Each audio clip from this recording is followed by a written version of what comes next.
Operation Sindoor అసలు ఎలా జరిగింది, ఈ అంశానికి సంబంధించి ఎక్స్పర్ట్ పార్థసారథి పొట్లూరు గారికి సంబంధించిన ఒక కథనం చూద్దాం. మొత్తం మెరుపుదాడి మొత్తం 9 టార్గెట్లు, మొత్తం 21 దాడులు 25 నిమిషాల్లో పూర్తి చేశారు.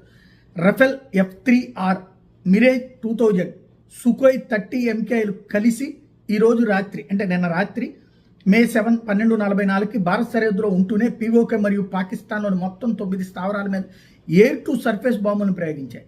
బహవల్పూర్లో ఉన్న జైషే మహమ్మద్ హెడ్ క్వార్టర్ మీద బాంబులు వేశారు. ముర్దికేలో ఉన్న లష్కరే తోయిబా క్యాంపు మీద బాంబులు వేశారు. లైన్ ఆఫ్ కంట్రోల్ పూంచ్, రాజౌరిలో ఉన్న గుల్పూర్ మీద బాంబులు వేశారు. జమ్మూ కాశ్మీర్లోకి చొరబడ్డానికి సిద్ధంగా ఉన్న తీవ్రవాదులు లాంచ్ ప్యాడ్ ఉంది అక్కడ. POJKలోని సవాయిలో ఉన్న LET క్యాంప్ మీద బాంబులు వేశారు. Bilal camp, Jaishe Mohammed launch pad మీద బాంబులు వేశారు. కోట్లీ లష్కరే తోయిబా లాంచ్ ప్యాడ్ మీద బాంబులు వేశారు. బర్నాలా పంజాబ్ లాంచ్ ప్యాడ్ మీద బాంబులు వేశారు.